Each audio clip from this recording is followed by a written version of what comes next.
Sí, buenas tardes. Muchas gracias por venir una vez más a los que venís regularmente a las actividades que hacemos solos o en colaboración con distintas instituciones, a Centro Cibeles, y a los que venís por primera vez, pues bienvenidos a la actividad de hoy. Una actividad más que hacemos con la Universidad Europea, que estamos encantados dentro de nuestros programas de arquitectura. Ya sabéis que este espacio, desde que se creó y desde que se inició la dirección del mismo, pues bueno, conmigo y con mi equipo, pues la arquitectura ha sido, digamos, muy importante. El espacio lo merece, el espacio es una pieza de la historia de la arquitectura en Madrid, ecléctica, y gracias a la colaboración del colegio, a la colaboración de todas las escuelas, pues hemos sido capaces de implementar pues un programa, como digo, muy importante. Hoy mismo inauguramos, y luego os invito, si termináis antes, la Casita Azul, proyecto, presentación pública por fin en Madrid de José María Sánchez, El Anillo, comisariado por Jacobo García Germán. Y por tanto, pues encantadísimo. Yo simplemente, mi papel hoy es dar la bienvenida en este homenaje a Fray Otto, en el cual estamos pues encantadísimos. A Marta Zorn, por supuesto, por el acierto con el que conduce ese premio tan estupendo y del cual ya conozco a unos cuantos premiados, o sea que voy yo desde conociendo a los maravillosos premiados que dais y realmente os felicitamos todos en el mundo. A Salvador Pérez Royo, por supuesto, por su trabajo, y a Mike Sly, que la broma no la voy a hacer, pero claro, estamos aquí encantadísimos de tener una de sus piezas en el pasaje, lógicamente, de la Galería de Cristal y que disfrutamos todos los días. Hoy mismo había una comida para cerca de 500 o 600 personas que están todos encantados. Y estamos absolutamente, porque funciona muy bien, Mike, funciona muy bien, has hecho un buen trabajo, realmente. En invierno y en verano, no se calienta, mantenemos la temperatura, fluye muy, muy bien. Y en invierno, cuando hacemos una pista de hielo, un ice rink, los patinadores se reflejan en la noche en los vidrios y en los cristales de arriba y da un efecto absolutamente mágico y maravilloso, arriba y abajo. Hay como un espacio, digamos, fantástico, o sea, que estamos absolutamente encantados. O sea, que muchísimas gracias por tu trabajo, que lo disfrutan muchísimos madrileños al año. Y ya, sin más, y agradeciendo, por supuesto, a Paco Domouso su colaboración, cedo aquí los trastos del micrófono a Miguel García Navarro, al que le agradezco muchísimo, igual que a toda la escuela, el apoyo que nos dan aquí en Centro Cibeles. Miguel. Hola, buenas tardes. Yo voy a ocupar escasos 5 minutos para continuar con esta bienvenida que nos da José Tono, al que agradezco mucho siempre como nos trata cuando venimos a este espacio, con esta vocación que tenemos desde la escuela de venir siempre a la ciudad, no hacer que el público venga a nuestra escuela, que está lejos en nuestra radio, sino traer nuestras actividades a la ciudad. Ya he perdido la cuenta de cuántos ciclos de arquitectura e ingeniería llevamos, porque empezamos hace mucho tiempo y yo participé hace muchos años haciendo las diapositivas de Julio Martínez Calzón en una de sus intervenciones hace muchos años, y es para mí un honor este año especialmente porque un ciclo como este de arquitectura e ingeniería por primera vez tiene lugar en nuestra nueva escuela de arquitectura, ingeniería y diseño. Ya somos oficialmente desde hace unos días escuela de arquitectura, ingeniería y diseño a la vez. Y estoy muy contento por ello, porque estamos consiguiendo sacar lo mejor de los arquitectos y los ingenieros trabajando juntos, además de los diseñadores, en algo que llevamos creyendo durante muchísimo tiempo, que es esa posibilidad de que la gente salga de sus círculos de trabajo cerrados y convivan unos con otros. Y por eso este año es especialmente importante hacer el ciclo de ingeniería y arquitectura homenajeando a Fray Otto, que sin duda representa lo mejor de esa combinación entre ingenieros y arquitectos, por la doble formación, primero como ingeniero y luego como arquitecto y luego como doctorado en ingeniería, y por su trabajo en un tipo de estructuras muy particulares como son las estructuras ligeras. Por eso nos parecía tan pertinente hacer este evento y hacerlo con un plantel tan excelente como el que tenemos hoy. Sin duda, contar con Mar Zazón como moderadora o como animadora de este diálogo es un absoluto lujo, porque ella es directora ejecutiva de los premios Pritzker, que llevan ya mucho tiempo reconociendo a los mejores arquitectos del mundo, y ha sido, por tanto, la responsable de que se le diera el premio a Fray Otto este año, y le agradecemos mucho que haya encontrado tiempo en su agenda para ayudarnos en este diálogo. Nos gusta mucho juntar a gente, no hacer eventos en el que solo hable una persona, sino que se puedan confrontar puntos de vista, aunque no sé cuánto discutirán Salvador y Mike, cuántos puntos de vista serán iguales entre ellos y cuánto discutirán, pero en cualquier caso confrontarlos está bien. Y entonces, como ya decíamos, tenemos a Salvador Pérez Arroyo, que es probablemente uno de los mayores especialistas de Fray Otto que existen, arquitecto de formación, con una vida profesional amplia e intensa que muchísimos de vosotros conocéis, obviamente. Entre sus méritos tiene el de ser profesor honorario vitalicio de la Universidad de Londres, pero ha dado clase en muchísimas escuelas, obviamente en la Escuela de Madrid, en la Barlet, en Londres, y en Venecia o en Berlage, en Holanda. Estamos muy contentos porque Salvador está como invitado nuestro durante este trimestre, como invitado de nuestra escuela de la Universidad Europea de Madrid, trabajando con los estudiantes no solo de proyectos, sino también de las asignaturas de tecnología, y están fascinados con él. He visto a algunos de los estudiantes que han venido aquí, estamos muy contentos de que Salvador esté con nosotros este trimestre y hoy también con nosotros. Y le acompaña Mike Schleich, que es ingeniero estructural, uno de los socios de la firma Schleich Bergman & Partner, que tiene sedes en muchos lugares del mundo, aunque básicamente su actividad está en Alemania, sus oficinas más grandes están en Stuttgart, aunque él, si no me equivoco, sobre todo está en Berlín, y son prácticamente los mejores especialistas del mundo en estructuras ligeras. Y además de ello, Mike Schleich es hijo de Jörg Schleich, que trabajó con Fray Otto en muchas de las estructuras más importantes que hizo Fray Otto en su vida profesional.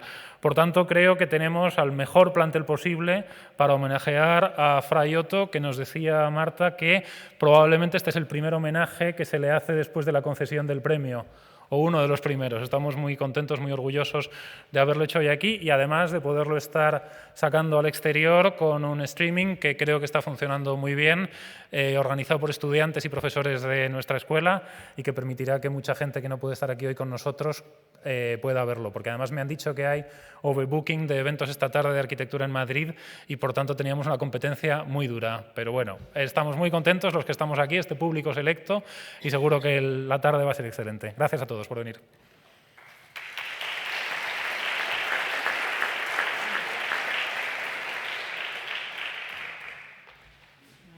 Buenas tardes a todos. Muchísimas gracias a Centro y a la Universidad Europea.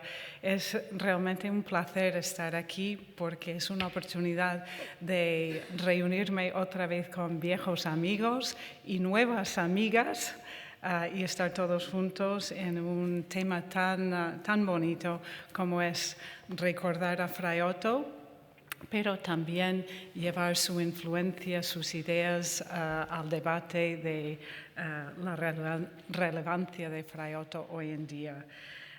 La estructura de esta tarde va a ser 3 breves presentaciones. Yo empezaré mostrando un vídeo que es solo 4 minutos y fue un vídeo hecho un mes antes de la muerte de Fray Otto, cuando ya sabía que había ganado el premio. El director de comunicaciones del premio Pritzker fue a Stuttgart para recopilar unos pensamientos, unas ideas suyas, porque en ese momento sabíamos que no podía viajar a Miami, pero nadie pensaba que iba a fallecer tan repentinamente. Después Mike hará una presentación seguido por Salvador y yo les he pedido que enfoquen un poco desde el lado personal en principio para saber, para ponernos todos un poco en el mismo sitio de saber de dónde venimos. Luego les haré unas preguntas, espero que difíciles, sugerentes.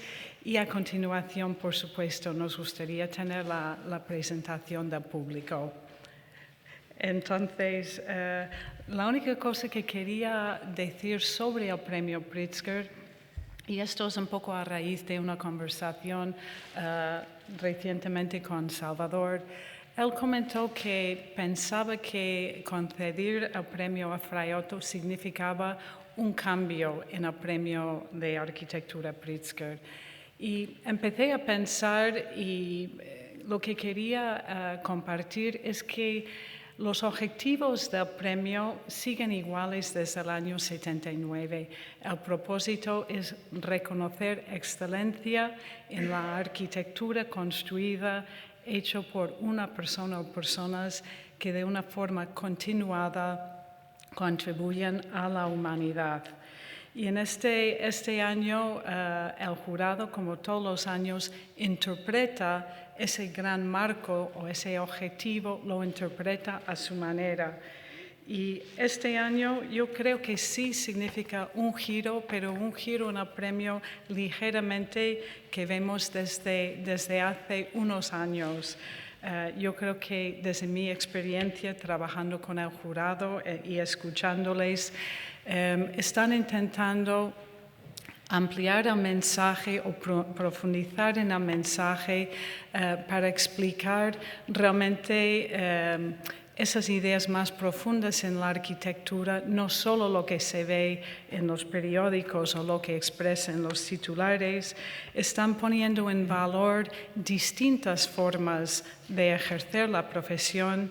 Y yo creo que sobre todo están recalcando ese aspecto del premio que es servicio a la sociedad y a la humanidad. Y si me permitís, o si me permiten, solo un par de frases de las palabras del jurado cuando hablaba de que en principio Fray Otto fue conocido por sus estructuras tipo tienda o tensiles, como exposiciones temporales, luego los de CableNet o de cables, como en el pabellón en Alemania en el Expo de 67, pero no quedándose ahí, más tarde buscando la inspiración en la naturaleza, no formalmente, sino los procesos. Él intentó emplear la menor cantidad de material y energía posible para albergar el mayor tamaño de espacio. Casi todas las obras de Fray Otto han sido diseñadas en colaboración con otros profesionales. Y yo me acuerdo cuando fui a visitarle para decirle que había ganado el premio a final de enero, estaba realmente emocionado, estaba muy contento, pero también un hombre muy humilde y me dijo, pero Marta, yo realmente he hecho 2 obras en mi vida y uno es esta casa. Y era su casa y estudio. El jurado también ha dicho que a lo largo de su vida, Fray Otto ha producido construcciones y espacios imaginativos, frescos y sin precedencia. Ha creado conocimiento y aquí es donde reside su gran influencia, no solo en los aspectos formales a copiar, sino en los caminos que ha abierto, que ha trazado a través de su investigación y sus descubrimientos. Y con eso voy a pedir paso al vídeo y ya Fray Otto en sus propias palabras. Gracias.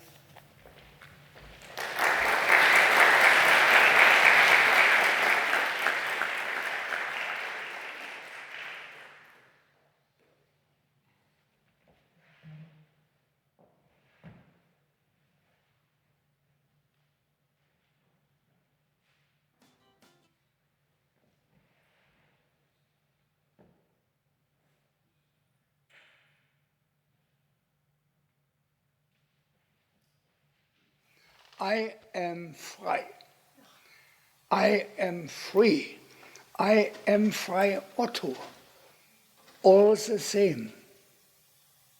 And you see, a happy man with a happy family, which have had a very happy life, a life full of work.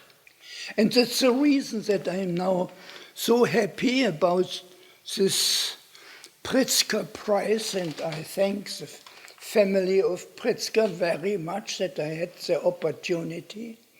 I never have done anything to gain this prize. Not the prize winning was the driving point of my architectural life, but that I tried really to help. I have only one dream. One dream is the oldest dream of humanity, of man in time. It is a paradise. I would like to give paradise to everyone. To fallen people, to poor people, even to the rich, but especially for fallen people. This is my hope. And if I could do, I would like to do it. For me, it's quite clear that I will use some of the power, I will not say money, I will use the power of the prize in such a way. But I know that my time, which I will have, is limited. I don't know how many years I will have. If it's 1 day, 1 year, 1 decade, I don't know. But I have to do something. I am not looking forward to sleep. I will work every day. And this is the beauty. I learned from my family what is beauty. I learned that you cannot make beauty einfach. Sit down and make beauty. That's not possible. But you can live beauty. So I was very happy when I have heard that I will gain the Pritzker Prize. What shall be better for me? I could not wish that it could be better.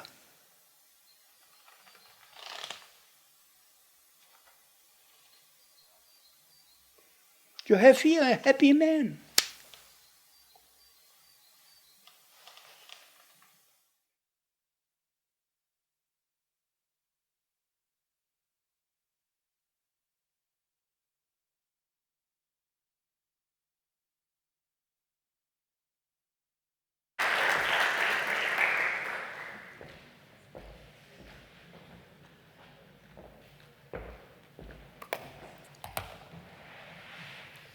Buenas tardes.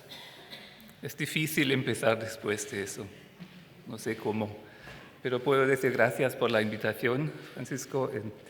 Y voy a contar un poco sobre lo que sé de Fray Otto, porque tengo que admitir que nunca le he conocido personalmente como tú, Salvador, en su casa, pero he visto sus charlas y a los 80 todavía podía dar charlas 3 horas de pie, hablando sobre su obra. Era impresionante, era casi ciego, ¿no? Porque su hija tenía que decirle, ahora viene esta diapositiva, y él estaba entonces hablando. Así funcionó. Lo que sí tengo es una cierta influencia por parte de Fray Otto, y eso a través de mi padre, porque mi padre ha trabajado con él bastante durante los tiempos de los Juegos Olímpicos en Múnich en los años 60, pero luego se han separado y desde entonces ni nuestra oficina ha trabajado con Fray Otto. Entonces es un poco raro todo esto, pero cuando miro nuestras obras, nuestros proyectos, es todo Fray Otto en un cierto sentido. Y eso voy a intentar mostrar un poco. No sé si conocéis este libro, Marta, tú has hablado de esto. Das hängende Dach, el techo colgante, eso ha sido la tesis doctoral de Fray Otto. Él, como muchos alemanes, jóvenes estudiantes después de la guerra, se ha ido a los Estados Unidos y estaba muy impactado por la nueva arquitectura que había ahí, las cubiertas de cables. Esto es el Rayleigh Arena, proyectado por el ingeniero Severud. Y esto le ha impactado mucho y por eso ha escrito su tesis sobre techos colgantes. Y este libro hasta hoy en día es impresionante. Se puede leer y da mucha inspiración. La historia que conozco yo, bueno, tú me has dado 3 minutos, hago 5, con tu permiso, ¿no? La historia que conozco yo sobre este libro es la que mi padre me ha contado. Mi padre en los años 50 ha tenido la posibilidad de hacer trabajos prácticos en Turquía, en Ankara, y en una tienda, en una librería de Ankara ha encontrado este libro y luego ha comprado este libro y ha viajado por todos estos países, Turquía, Siria, Egipto, siempre con este libro y al final lo sabía de memoria, conocía cada palabra y eso claramente le ha influenciado mucho a mi padre, ¿no? Este libro que hasta hoy en día vale mucho. Y luego había la posibilidad de trabajar juntos en este proyecto y no sé si vamos a hablar de esto, voy a contaros un poco sobre este croquis que era el primer premio por los arquitectos Behnisch en el concurso en el año 67. Había 2 premios, el primero de Behnisch con este croquis y luego el tercer premio, no había un segundo premio por el arquitecto Heinle, quien ha hecho cubiertas individuales. Y había una gran discusión, no se sabía, se ha dado el premio a pero se ha dicho explícitamente que no era construible o nadie sabía cómo construirlo, ¿no? Entonces el cliente al final ha dicho que el tercero y el primero tenían que trabajar juntos y durante meses han intentado unir la idea de techos individuales con estas tiendas. Estos son los croquis de Fritz Auer de la oficina de Behnisch. Pues al final han decidido hacer esto. Los ingenieros Leonhard del tercer premio se han unido con el permiso del arquitecto del tercer premio con el primero y así ha empezado la historia entre Leonhard y Behnisch, pero no sabían cómo hacerlo, ¿no? Y al final han llamado a Fray Otto para ayudarles, para entrar con su experiencia de la cubierta del pabellón de Montreal, porque él había hecho esta cubierta de Montreal en el 68. Y así se formó el equipo y aquí podéis ver el club. Este es Heinz Isler, el suizo de las cubiertas de hormigón, estaba también como advisor. Fritz Auer, el joven arquitecto de la oficina de Behnisch, quien ha hecho estos croquis. Fray Otto, todavía joven, y aún más joven, el Jörg Schleich, mi padre, tiene 10 años menos que Fray Otto. Aquí Fritz Leonhard, el ingeniero oficial de la cubierta, Rudi Bergermann, en el equipo de Schleich y Leonhard, y luego Knut Gabriel, el experto de cables. Esto ha sido, digamos, el grupo de los quienes han hecho el proyecto final, pero había también ciertas peleas. Fray Otto quería hacer la cubierta tal como lo de Montreal, pero ya que el Estadio Olímpico de Múnich era mucho más grande, había que trabajar con elementos bastante pesados, lo que podéis ver aquí, ¿no? Este croquis, esta foto me parece bastante brutal, ¿no? Estas piezas enormes y no sé muy bien por qué habéis elegido esto. pero aquí se ve también mucho progreso, mucha estructura interesante, porque por primera vez antes del Centre Pompidou se ha trabajado con acero de fundición y tenían que hacerlo súper rápido, tenían casi nada de tiempo y todo eso se ha hecho con poca investigación. Y la investigación se ha hecho algo, claro, pero no tanto, ¿no? Y el resultado es esto. Este me gusta más porque es un poco más, muestra más la ligereza de la cosa. Bueno, quiero provocar un poco para que tengamos algo que hablar luego, ¿no? Pero así parece muy bonito. Todavía faltan las chapas de plexiglas. Entonces, estas líneas gruesas, estas líneas negras, aquí eso es el neopreno que conecta las chapas de plexiglas. Y eso es mucho más visible que la propia malla de cables, ¿no? Pues después se ha hecho investigación. Fray Otto, en principio, todavía estaba viviendo en Berlín, tenía su oficina de estructuras ligeras en Berlín, y luego le han hecho profesor en la escuela de Stuttgart, y desde ahí salían, bueno, eso es doble, pero salían unos 40 libros, unos 40 informes sobre todo lo que podéis imaginaros del mundo de las estructuras ligeras. Todo lo que hay, Fray Otto ha hecho un croquis. Ya no se puede, después de Fray Otto ya no se puede inventar nada nuevo. Ya hay un croquis para todo de Fray Otto. Y se ha iniciado un gran proyecto de investigación de la Sociedad Alemana de Investigación y de esto salían todos estos libros. Entonces, estas carátulas, estas primeras páginas, los utilizo para mostraros proyectos nuestros que claramente tienen que ver con las ideas de Fray Otto y algunos proyectos en España, mallas de cables, por ejemplo. Este proyecto de la terminal de Málaga, bueno, son cables verticales, pero funcionan como malla, que hemos hecho con nuestros colegas aquí de España, o nuestro último proyecto ahora en Alemania, es muy parecido al Rayleigh Arena, lo que hemos visto en la página de la cubierta colgante, ¿no? Es un anillo de compresión y entre este anillo hay una malla de cables cubierta con membrana. Claramente la influencia de Fray Otto, sin duda, ¿no? Yo he visto el libro Das hängende Dach y seguro que nos ha influenciado. Membranas. En nuestra oficina trabajamos mucho con membranas. Esta cubierta con los dos Antonios Cruz y Ortiz en Sevilla es una de estas obras que tiene sus raíces en lo que ha hecho Fray Otto. Fray Otto en su día ha trabajado con algodón todavía. Era muy atrevido a hacer todas estas cubiertas con tela de algodón. Hoy en día tenemos PVC y fibras de vidrio y todo esto.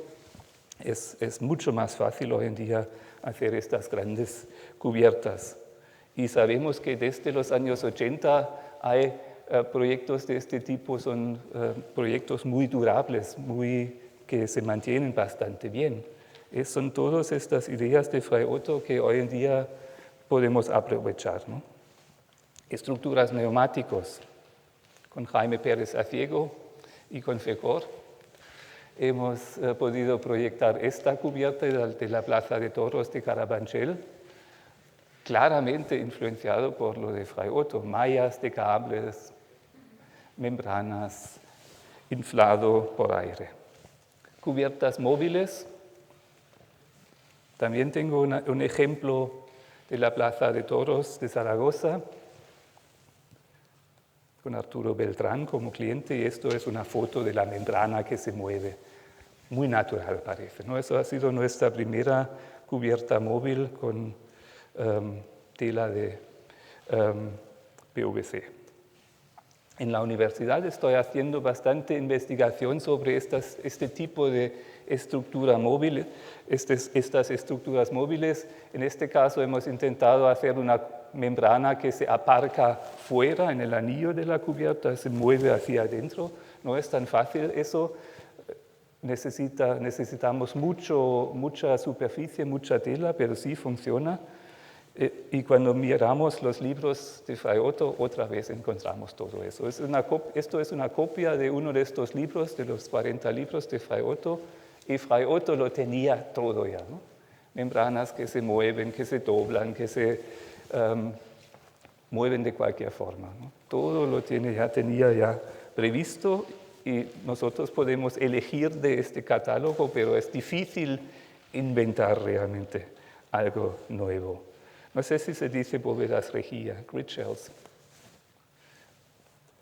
Bueno, esta la conocemos, una vista desde arriba durante la construcción, y aparentemente funciona, ¿no? Con Paco Parte Arroyo, y esto es nuestra última cubierta también de este estilo, un grid shell muy esbelto, una bóveda muy esbelta apoyado por cables que casi no se ven, todo fiel a esta historia de Fray Otto, ¿no? Ramas o ramos, branches. Con Juan Herreros hemos podido hacer este puente en León, también con acero de fundición. Entonces, todos estos nudos están hechos por acero de fundición, como en el Estadio Olímpico. Nuestro único puente en España, porque los ingenieros de puentes son tan buenos, es imposible entrar aquí, pero por lo menos un puentecito. Y luego la terminal del aeropuerto de Stuttgart, un ejemplo muy aparente, ¿no?, de estos ramos. Y la idea es muy buena, ¿no?, porque arriba hay luces muy pequeñas, podemos hacer una cubierta muy fina, y abajo hay grandes distancias entre los troncos, mucho espacio. Y eso claramente viene de Fray Otto. Climate Shells, eso como último ejemplo, él ha tenido estas cubiertas quería construir ciudades en la Antártica, y con estas ideas estamos jugando nosotros también para cubrir polígonos industriales, para producir un clima bueno, y cada uno puede construir su pequeña casita debajo de una gran cubierta, como esta, por ejemplo, es un gran climate shell, una cubierta de vidrio, una estructura de madera, donde luego hay una pequeña escuela. Cada casita está protegido por este climate shell, no hay que contar con el viento, con la lluvia y todo esto. Pues ya estoy al final para mostraros toda la influencia que Fray Otto ha tenido sobre nuestra oficina, sobre Jörg Schleich y claramente sobre mí. Gracias.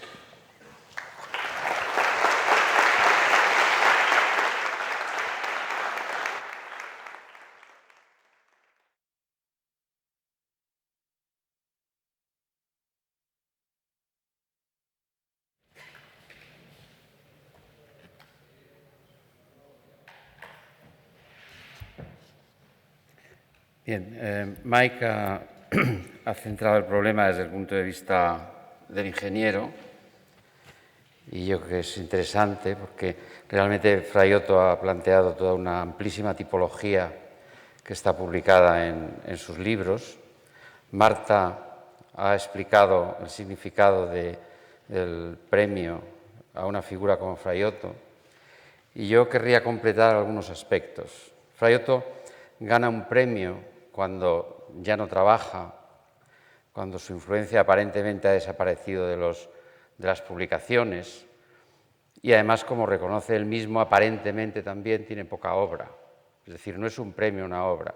Realmente Fray Otto representa, en un momento determinado de la cultura arquitectónica y constructiva, uno de los momentos más optimistas ligados a la investigación y a la creencia de que era posible hacer avanzar la arquitectura y generar espacios y felicidad, como decía él, o paraísos, como decía él en la entrevista, que vendrían o serían consecuencia de toda una metodología de trabajo. Porque Fray Otto es fundamentalmente una persona con una metodología de trabajo que abre muchísimos campos, no solamente un campo típicamente de constructivo, no he dicho deconstructivo, he dicho constructivo, y abre todas las investigaciones de referencia hacia la naturaleza. Es decir, todo el estudio de estructuras dedicadas a las diatomeas de Haeckel y todas las referencias que hace a todos los microorganismos y todas las publicaciones que publica, todas las publicaciones que realiza dedicadas a la traslación con distinta escala de los organismos naturales, de las diatomeas, de los esqueletos, para intentar extraer unas soluciones tipológicas, son quizás uno de los aspectos más importantes de la trayectoria de Fray Otto. Porque Fray Otto pertenece a un momento del posterior a la Segunda Posguerra Mundial, en que se está generando una sociedad optimista, capitalista, cerrada en sí misma, con poco conocimiento de otros continentes, pero con un gran optimismo, con una gran potencia económica y con muchísimas distintas influencias. Es decir, hay que pensar lo que ha sido D'Arcy Thompson, lo que fue la exposición del 51 del Festival of Britain, que apareció el Skylon, las primeras estructuras de cables, la importancia que ha tenido toda la tipología, por ejemplo, esta imagen del D'Arcy Thompson, que influye muchísimo y que impresiona muchísimo a Le Corbusier cuando visita la exposición del 51, en donde se estudia la constitución de las jellyfish, de las medusas, como manchas de tinta que van cayendo en líquidos de distinta densidad. Todas estas investigaciones ligadas, por supuesto, a una visión evolucionista de la naturaleza, en realidad lo que constituyen y ayudan a Fray Otto a generar casi una especie de sistemática de interpretación de la realidad. Por eso Fray Otto es muchísimo más que un constructor de estructuras tensadas, es una persona que establece casi una filosofía que al final tiene ramificaciones, porque es imposible que una filosofía tan sencilla, tan bien fundamentada, tan ligada a los estudios de la naturaleza, no haya realmente anunciado lo que son los problemas ecológicos, lo que son el interés por los materiales mínimos y lo que es sobre todo la creatividad, rompiendo la tradición adintelada de las arquitecturas clásicas. Es decir, realmente en ese aspecto, Fray Otto, por ejemplo, este es un estudio de esqueletos de diatomeas, o esta imagen que a mí me impresiona mucho, que es del famoso cable con el que se cierra la marquesina de Múnich, que tendrá como unos 500 metros, me imagino, de longitud, en donde se consigue una horizontalidad tremenda, que representa la potencia tremenda con la que muchos de sus proyectos se acabaron realizando. Le pasó como a Candela, que fue un arquitecto que trabajó, o un ingeniero que trabajó para otros, pero su potencia de pensamiento, su estructura de pensamiento en realidad superó, no quiero decir que superó, pero quiere decir que al final la sombra de Fray Otto aparece como el fondo, como fue la sombra de Candela, como el fondo de casi todo lo que se construyó. En el fondo, Candela y Fray Otto tienen algunos puntos parecidos. En la época, este es otro dibujo de diatomeas, en la época de Fray Otto, o este es un estudio para una especie de torre flexible, como un organismo. En la época de Fray Otto, además, se producen otros muchos fenómenos. Por ejemplo, toda la arquitectura neumática, como este corazón de Head, que pertenece al Pompidou, también es propiedad del Pompidou en estos momentos, que se expuso en Valencia, en donde esta estructura neumática palpitaba como un corazón, se la llamó el corazón, pero además tiene estos antecedentes ya de preocupación ecológica, ¿no? Estos personajes que parecen de Roger Bardin, que están respirando una atmósfera ya polucionada, ¿no? Y estamos hablando exactamente del año 68. Es decir, Fray Otto, como este famosísimo dibujo de Lagret, que lo utiliza después Bannon en la teoría de la máquina, que es un dibujo pequeñito, en el que aparece una estructura neumática que se adapta a la naturaleza y utiliza la tecnología en sustitución de lo que habría sido tradicionalmente la chimenea o el hogar, ¿no? Estamos hablando de unos años en donde al final las repercusiones y la influencia que puede tener en todo lo construido y sobre todo en la interpretación del ambiente, en la interpretación de la construcción como una prótesis, como algo que es una prolongación del cuerpo. Todo eso plantea realmente una modernidad espectacular y yo creo que al final el siglo XX ha generado algunas personas como Fray Otto con esta especie de sistemática que en realidad son casi filósofos que han planteado una nueva sistemática, una nueva interpretación de la realidad. O sea, yo creo que Fray Otto llega a esos límites y además cuando se le oye hablar y cuando yo hablaba o cuando yo estuve con él, realmente te dabas cuenta que tenía la sencillez de un sabio, una persona que trabaja con pocos elementos, persevera en ellos y se multiplican, porque al final su punto de vista era acertado, eso es lo más importante, ¿no? Yo he traído algunas imágenes de sus estructuras neumáticas y algunos dibujos que yo hice cuando estaba más interesado, más impresionado al principio por su obra, como esta sustitución de estructuras en un paisaje de Cuenca, como contenedores de agua. Uno de los temas interesantísimos que Fray Otto plantea es, sobre todo, la medida del universo. Es decir, en ese aspecto, Fray Otto, esta escala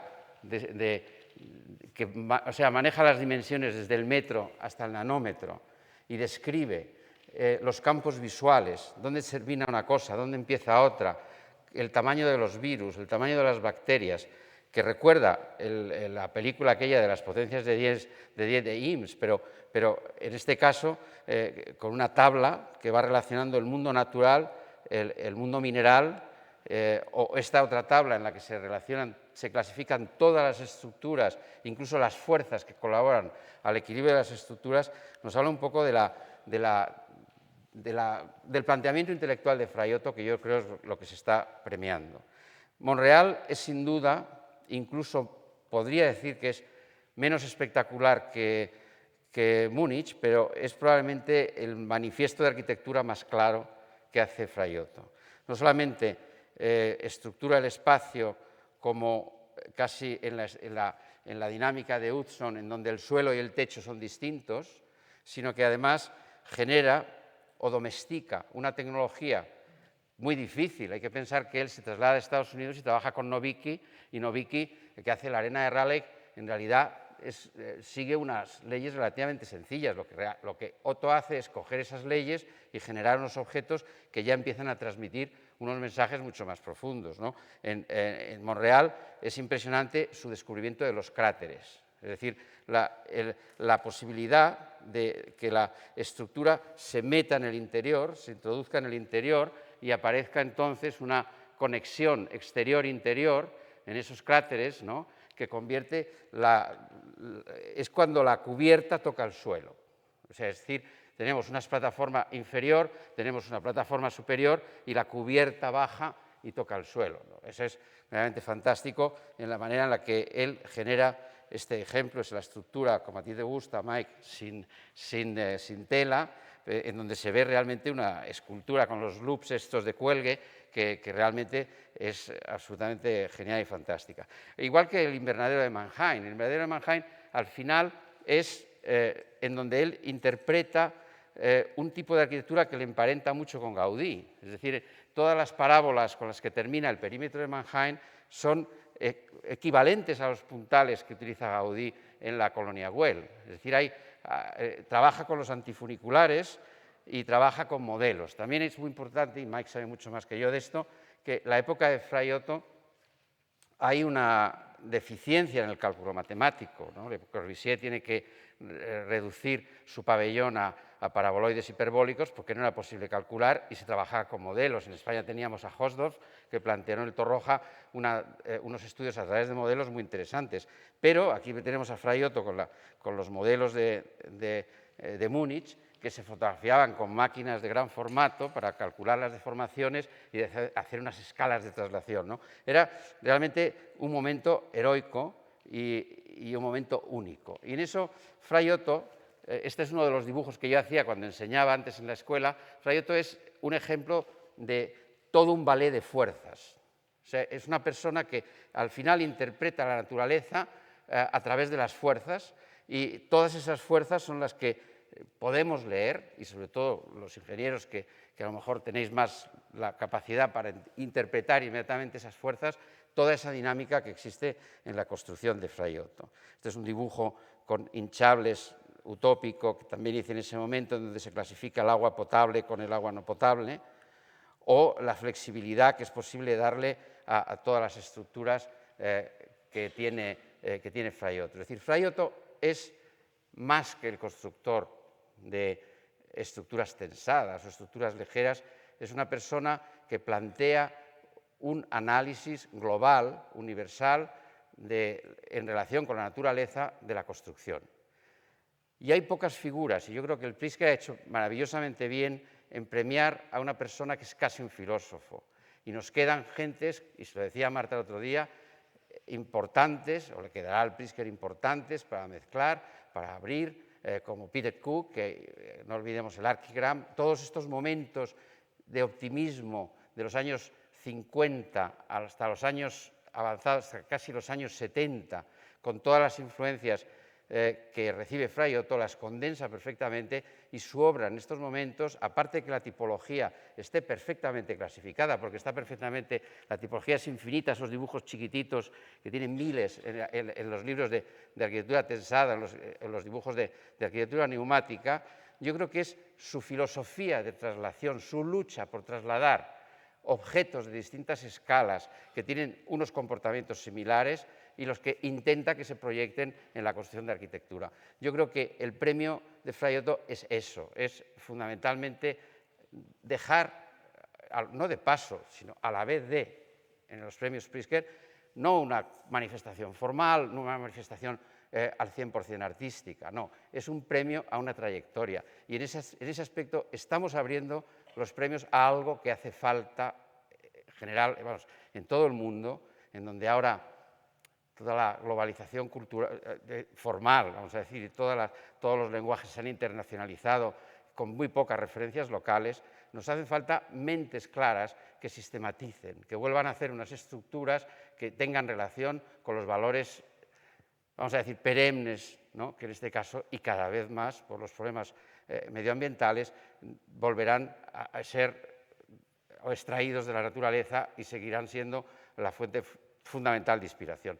Ese es el premio y yo creo que el Pritzker promete mucho ahora por esa línea y ojalá sigan esa línea reconociendo trayectorias, reconociendo casi diría comportamientos. La sencillez con la que acepta el premio es verdaderamente espectacular y cuando dice lo que quiero es un paraíso para todo el mundo, realmente está diciendo lo que verdaderamente ha hecho, que ha sentido, que ha sido poner al hombre otra vez en contacto con la naturaleza sirviéndose de la tecnología. Muchas gracias.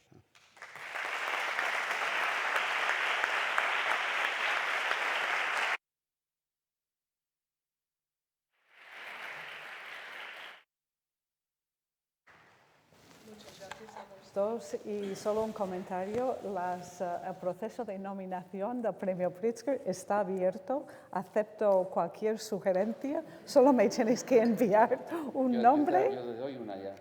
Perfecto. Aparte de los que has dicho. Sí. Muchas gracias. Quería empezar con una pregunta. Salvador, tú hablabas de Fray Otto como individuo, ese aspecto de pionero, un héroe, un gran pensador, un filósofo, pero tenemos que, y hablaste del siglo XX, también tenía unas condiciones que apoyaba ese tipo de pensamiento o figura. Tenemos que esperar a que venga otro individuo brillante, otro genio, ¿o hay elementos de la universidad, de la sociedad, que podemos identificar como cruciales para apoyar el pensamiento, para que no tengamos que esperar el héroe, el pionero que aparece, sino que la sociedad o la universidad o la industria podría animar al fomento de ese tipo de pensamiento, de ese tipo de enfoque? Hay que pensar que Fray Otto realmente, aparte del momento espectacular de los Juegos y Montreal no tiene una gran influencia y además es poco entendido. Yo tengo que decir que los comentarios que he leído del Pritzker realmente no tocan, hablan en términos de ligereza, de belleza, pero no llegan a tocar lo que, por lo menos yo, a lo mejor yo soy muy subjetivo, lo que realmente significa la figura de Fraiotto. Es decir, Fraiotto tiene una influencia mínima, si no diría casi nula, en la arquitectura, aunque tenga una influencia técnica que se le pueda exportar a distintas soluciones tipológicas, pero su ambición en relación con la naturaleza, etcétera, etcétera, no existe, no cuaja, ¿no? Y además la crítica de arquitectura le es muy difícil hablar de arquitecturas no convencionales. El pabellón Félix de Le Corbusier es muy difícil interpretarlo y de hecho no se ha interpretado casi nunca porque son figuras difíciles de interpretar. Ahora bien, ha ocurrido siempre con la filosofía y ha ocurrido con las ideologías en general y con casi todas las actitudes de investigación, tardan un tiempo en cuajar. Es decir, es muy posible que en estos momentos la sociedad, a medida que se conciencie, busque a Fraiotto y no que Fraiotto necesite de la sociedad. Es decir, eso se permeabilizará poco a poco. Aparecer una figura inteligentísima que... Fraiotto es sobre todo muy sencillo, ¿no?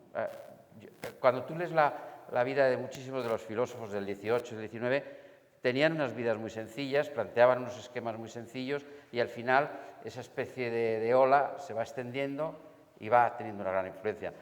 Yo creo que la va a tener, la tendrá cada vez más y ojalá, ¿no? Tengamos sobre todo, no una figura, no una persona, pero sí tengamos progresivamente una permeabilización cultural mayor hacia ese tipo de presupuestos, ¿no? Es curioso, Marta, por ejemplo, en la Escuela de Arquitectura no se aprecia el urbanismo. Es otro de los sectores que están marginados de vuestro premio. No sé si algún día lo traéis a alguien que haya hecho maravillosas intervenciones de paisaje, pero estamos hablando de los problemas más importantes, como puede ser el entorno, el ambiente, todos los problemas. Y yo creo que es preciso empezar a salir de las clasificaciones, pero no vosotros, que probablemente es que nos lo proponen, ¿no? De los arquitectos exclusivamente al 100%, no vamos a llamar formalistas, es muy importante, artistas, pero sin una posible proyección en otros terrenos, ¿no? Mike, ¿estás de acuerdo que la influencia de Fraiotto ha sido poco? Bueno, si andamos por la calle no está todo lleno de mallas de cables, ¿no? Eso es aparente, ¿no? Entonces, en este sentido tienes razón, pero me sorprende un poco porque en mi vida profesional, en nuestra oficina, tiene un impacto enorme, ¿no? Y eso tiene que ver con algunos conceptos, una filosofía, como tú dices, que ha desarrollado, ¿no? Pensar en elementos de biología, de naturaleza, de ligereza, de aprender de todo esto y traducirlo a la construcción. Y aparte de eso, sí ha desaparecido por dos razones. Primero, él es también hijo de estos tiempos de los 60, los hippies, flower power biológico, plástico, todo eso ha sido también una cierta moda y la parte de moda sí ha desaparecido. Luego, yo creo que la historia de la sostenibilidad en principio ha matado a las estructuras ligeras, ¿no? Porque si tú tienes una malla muy fina de 1 centímetro que cubre 50 metros y luego tienes que poner 30 centímetros de aislamiento, has perdido la ligereza, ¿no? Entonces, esos son dos puntos que le han hecho la vida difícil a sus ideas probablemente. No obstante, yo creo que sus ideas son tan fuertes que van a sobrevivir y van a crecer. Y justo ahora, con el, ¿cómo se llama? El G7, que ha decidido la decarbonización o algo así. Eso implica que tarde o temprano tenemos que trabajar con energías renovables, limpios del sol. Y cuando tenemos esta energía limpia, renovable y barato, en abundancia, y estoy seguro que vamos a tenerlo pronto, especialmente en España, ya podemos trabajar con estructuras muy ligeras, ya no hace falta aislamiento, porque tenemos energía abundante, ¿no? Y en este sentido podemos volver a las obras de Fray Otto porque estas obras son muy sostenibles en el sentido que minimizan el uso de recursos. Estructuras ligeras son sostenibles en el sentido verdadero, ¿no? Porque utilizan pocos recursos, ¿no? Y por eso yo veo un gran futuro en todo lo que hemos visto en tus fotos.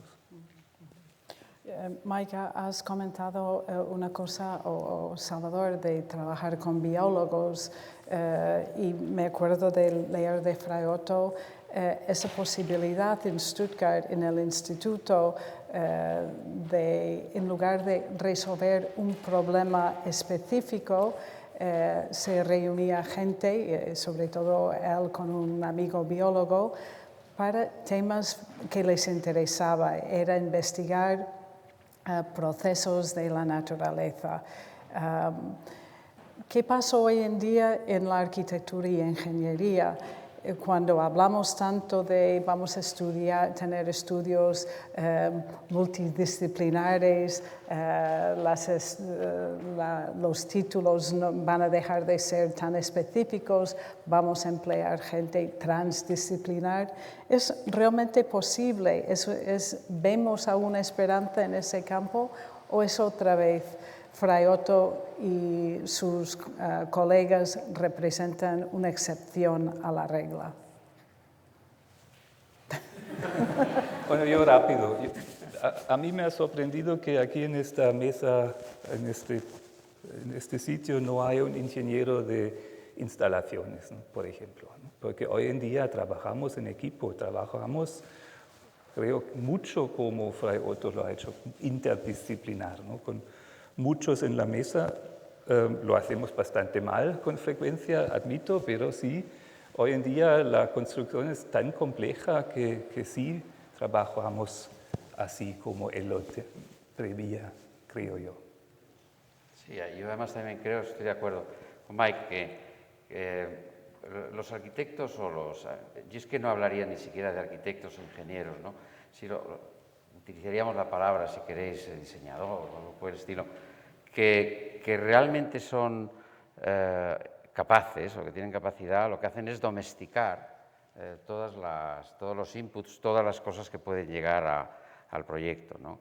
No son dominados por eso. Yo recuerdo la anécdota de cuando Garnier hacía la Ópera de París, que le dijo, se colocaban las primeras instalaciones de aire, de ventilación artificial, y le dijo a los ingenieros, un edificio no es un tubo, ¿no? Es decir, que realmente la diferencia entre muchas personas que han construido con cables también y que han seguido la trayectoria aparentemente constructiva parecida, es que no han logrado domesticar la tecnología para conseguir unos objetivos más ambiciosos, ¿no? Y yo creo que en eso Fray Otto sí era una persona capaz, o por lo menos lo demuestra en Montreal y lo demuestra en Múnich, era capaz de domesticar, es decir, integrar. No hay instalaciones en ese momento, pero sí hay una cantidad de exigencias funcionales y una cantidad de exigencias constructivas que probablemente a otro tipo de arquitecto le habrían llevado a hacer unos círculos, unas arenas de Raleigh más o menos reproducidas, que era otra de las opciones del concurso de Múnich, y no a hacer una especie de discurso continuo en donde se van produciendo cráteres, van saliendo los cables, es una especie de ballet de fuerzas extraordinario. Yo creo que eso, desgraciadamente, eso está en relación con la genialidad del autor, pero yo creo que también la formación actual en las escuelas llevará a que ese matrimonio, digamos, de toda esa serie de personas que intervienen, realmente al final se coordinen en unas direcciones, en mejor dirección, ¿no? Entonces somos optimistas, no pensamos que la especialización nos ha llevado más a silos que a la unión de disciplinas. Mira, yo creo, aprovecho esto que para, o sea, ¿por qué desaparece la época esta que Mike decía que era un poco la época hippie, ¿no? Decías, la época de... Bueno, desaparece por muchos motivos que son socioeconómicos o lo que queramos decir, o sociopolíticos, pero hay que pensar que cuando desaparecen estos arquitectos de la época brillante de la de todas esas publicaciones maravillosas de ese momento, lo que aparece es la tendencia italiana, ¿no? Es Es decir, aparece un discurso reaccionario a unos niveles alucinantes que se extiende, en cambio, como una especie de enfermedad infecciosa por todo el mundo imposible de controlar, ¿no? En esos momentos es posible ver, comentaba el otro día en la escuela, ¿no?, paradas de autobús en Cádiz que son pequeños rosis y pequeñas cosas, ¿no? O sea, hay un momento en el que se interrumpe absolutamente el discurso, y habría que hablar muchísimo por qué aparece eso, que es básicamente coincidiendo con el 68. Es decir, el 68 ya es el nacimiento de un discurso muy reaccionario, que aparece en un momento aparentemente revolucionario, en donde se abandona todo este tipo de construcciones aparentemente hipertecnológicas, pero que en realidad son las más medioambientales que vamos a poder utilizar en el futuro, porque tenemos que trabajar con materiales sintéticos y no con materiales naturales, porque agotaríamos el planeta, ¿no? Entonces, es un tema muy interesante, ¿no?, pero es largo. Mike, what about investigación en la arquitectura y ingeniería? ¿Dónde se hace hoy en día? ¿Se sigue teniendo institutos como lo de Frei Otto en Stuttgart y esos tienen influencia en la obra de los arquitectos que más ejercen hoy en día? Bueno, yo pienso que el Instituto de Frei Otto ha sido único y eso temo que algo así ahora mismo casi no existe en Alemania. Werner Sobeck está siguiendo con la idea, tiene su instituto ahí y la idea sigue. Y no quiero decir que es menos, pero no es Frei Otto, ¿no? Estos libros ya no se continúan, digamos, ¿no? Y en el resto de Alemania no veo algo así. Los ingenieros, bueno, los científicos descubren, los ingenieros inventan. Yo veo muchos inventos. Y yo pienso que hay que inventar juntos, yo pienso que hay que hacer investigación juntos, arquitectos, ingenieros y los ingenieros de instalaciones, todos, ¿no? Y estos intentos veo, ¿no? Porque si los arquitectos solo hacen investigación es difícil, porque son muy formales y les falta la estática, yo pienso.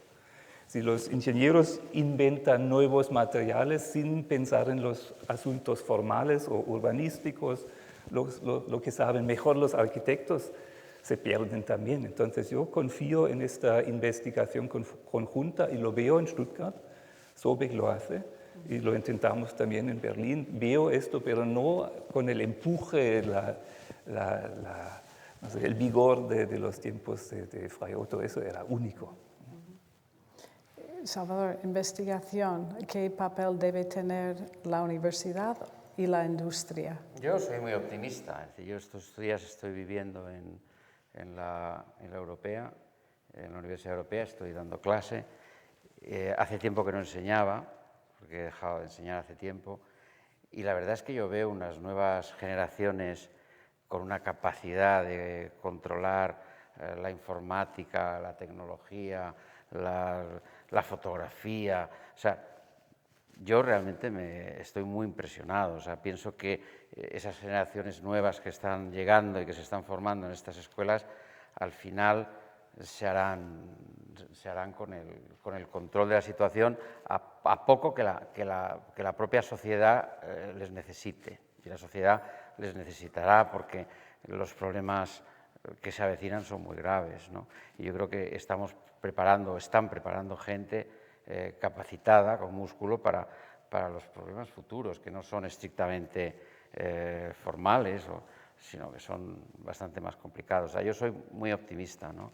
Y creo que el corte que se produce en los años 60 de esta época tiene que ver, ¿no?, con la caída del optimismo que se genera, ¿no?, en el movimiento hippie, que tú lo has mencionado, pero que claro, como un elemento que existía alrededor, sino justo al contrario, es decir, aparecen unos movimientos políticos que son contrarios y son enemigos a ese tipo de trabajo de investigación de alta tecnología, ¿no? O sea, es así. Pero yo soy muy optimista, Marta, yo creo que claro el tema. Bueno, yo no quería decir que no soy optimista, solamente quería decir que estos tiempos de Fray Otto han cambiado, ¿no? Y esta colaboración la veo un poco menos. Yo pienso que hay mucho avance, mucho empuje causado por el cambio de uso de energías, no sé, lo que han hecho los alemanes, ¿no? Dejar la energía nuclear y trabajar con nuevas energías, con la sostenibilidad. Yo creo que esta palabra, bueno, ya no podemos oírla, nos duele, pero esto cambiará la arquitectura, cambiará la ingeniería. Y ahí yo creo que hay mucho avance, mucho progreso. Ahí estoy muy optimista y yo creo que tarde o temprano vamos a reunirnos con las ideas de Fray Otto otra vez. Yo creo que tengo que abrir las preguntas al público porque estáis tan de acuerdo, tan optimistas que parece que no hay ningún problema. Yo tendría que decir, bueno, me gustaría ser optimista, soy una persona optimista, pero yo creo que todavía la investigación, y hablo de mi país adoptivo, que es España, la investigación en España no está apoyado. También me gustaría señalar que la industria hoy en día no dedica, yo creo, no dedica suficientes recursos, y los arquitectos que hacen investigación son los que pueden permitirse el lujo o que no tienen trabajo y no tienen más remedio que seguir investigando o haciendo cosas, pero viviendo de la docencia o viviendo de otras cosas. Entonces, no exactamente en este momento, sobre todo de crisis, estamos viendo nuevos centros de investigación, nuevas ideas, una inversión económica para temas que tienen... Es que no hacen falta nuevas ideas. O sea, lo que hace falta es aplicarlas y la internacionalización que hay en estos momentos de cultura permitirá trasladar inventos de un lado al otro. A mí lo que me parece más importante, con lo que ya está inventado, se podría prácticamente corregir el 80% de los desequilibrios. Tendríamos que realmente saberlo aplicar. Y yo creo que es muy importante, es verdad lo que tú dices, es decir, no hay a lo mejor una inversión en investigación con el prototipo del investigador y el invento y el hallazgo del nuevo material. Pero el problema que nosotros tenemos ahora mismo no es de invención, sino de coordinación y de ensamblaje. Es decir, lo que realmente cambiará el sistema de construir es simplemente utilizar lo ya inventado, que es mucho, y saberlo ensamblar. Es decir, lo que nos hace falta, por eso, son estudiantes con esa mentalidad abierta. Y eso es eso es en lo que soy optimista, ¿no? Yo creo que en lo que tú dices también, tú tienes razón en lo que dices, pero el problema no es estrictamente inventar en estos momentos, sino coordinar y aplicar lo ya inventado, que es muchísimo. Podríamos hacer el mundo más verde, reciclable y ecológico si quisiéramos con lo ya inventado. Lo que ahora tenemos que cambiar es una ética, es una filosofía, y esa ética y esa filosofía es la que Fray Otto representa, ¿no? Y yo creo que eso es, de algún modo, lo que pasa siempre con las filosofías, tiene un tiempo de decalaje, un gap hasta que se aplica, pero es una verdad tan pesada, en contradicción con su arquitectura ligera, es una verdad tan pesada que se acaba imponiendo, ¿no? Eso sí. ¿Podemos preguntar al público algún comentario, pregunta? Y si no, yo haré unas preguntas. Sí, Miguel. Sí. Pero entonces si está ya todo inventado, y lo único, bueno, casi todo inventado, si Fray Otto tuviera 20 años ahora y estuviera empezando a inventarse cosas o a trabajar, ¿qué creéis que aportaría al mundo profesional? Con todo, ¿qué aportaría, qué cosas nuevas aportaría o qué estaría construyendo con el cambio de paradigma tan grande que hay? No tiene nada que ver la situación en la que Fray Otto empezó a trabajar y los condicionantes, y hemos hablado muy intensamente de todo lo que representó. Ahora, con todo esto tan diferente, ¿qué aportaría él? ¿Qué podría aportar? Bueno, Fray Otto ha dicho que no ha construido mucho, él ha dibujado mucho, él ha tenido muchas ideas y estas ideas se pueden ahora realizar. Y él ha tenido que trabajar con telas de algodón, no tenía los plásticos fuertes para sus burbujas y todo esto. Hoy en día tenemos estos materiales, hoy en día tenemos que cambiar el clima, hoy en día tenemos que aislar de forma diferente, no podemos trabajar más que con 50 centímetros de aislamiento, tenemos que aplicar estas ideas de Fray Otto. Entonces, eso creo que es la dirección. Como tú dices, no hay que inventar nuevos croquis, sino hay que hacerlo, ¿no? Y yo pienso que mirando lo que ha preparado él, digamos, ¿no? Se puede realizar mucho sin más, ¿no? Es que creo que Fray Otto no está agotado, no se ha terminado. Fray Otto estamos en el comienzo de su filosofía. Y por otro lado, pues es como si cuando Darwin habla o descubre o describe la evolución, pues aunque volviera 50 años más tarde, su idea ya estaba hecha y su herencia existe. Es decir, Fray Otto ya no tendría que inventar nada, porque ya Fray Otto está inventado y ya lo que ha hecho está hecho. Ahora lo que falta es, como dice Mike, es realmente con los nuevos materiales, las nuevas juntas, los nuevos sistemas de anclaje, es decir, tenemos una perfección tal, si quisiéramos construir bien, porque hay que ver lo que eran los dibujos de los años 50 y 60 de las presillas de cables, que era una cosa totalmente primitiva, ¿no? En estos momentos todo el tema de fundición, de CAD/CAM, incluso de impresión, ¿no? Es tanto lo que hay y precisamente lo que hay es un desfase entre nuestra tecnología, que es muy sofisticada, y la pobreza en la aplicación de las ideas, ¿no? Yo creo que mi esperanza, y conociendo Fray Otto solo en 2 ocasiones, pero yo me atrevo a decir, si viviera, mi esperanza sería que él encontraría cómo aprovechar residuos materiales reciclados, quizás no tanto cambiándolos de una forma por procesos químicos, etcétera, pero sino los materiales en desuso, emplearlos en la construcción. Eso, y otra cosa que quizás porque comentó, tenía unas sillas en su casa y eran sillas hechas de piezas y ensamblados.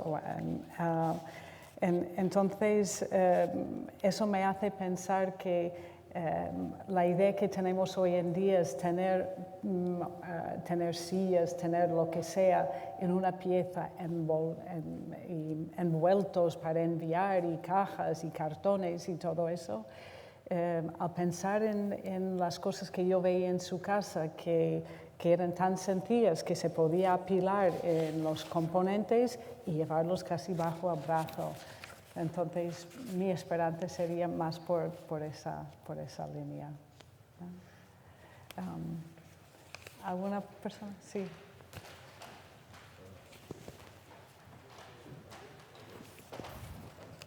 Por favor, ¿se suena? Oh, perdón. Y después... Yo no sé si he interpretado bien, pero además, conociendo la posición de ustedes, realmente son optimistas, pero de un optimismo pesimista total, ¿no? Porque verdaderamente pensar que todo va a quedar en, bueno, ya sabemos lo que hay y no va a haber más, a mí me parece un pesimismo rotundo.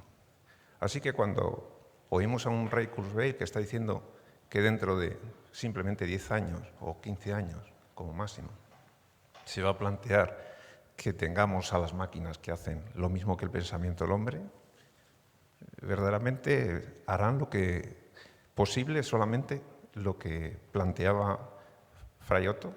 Yo lo veo que efectivamente puede ser un idealismo magnífico, pero desde el punto de vista de lo que está ocurriendo en este momento, las sorpresas cada día, las formas, él tenía una forma determinada, pero en este momento cualquier forma es posible. ¿Cómo es que pueden ustedes pensar tan pesimistamente que se ha acabado todo?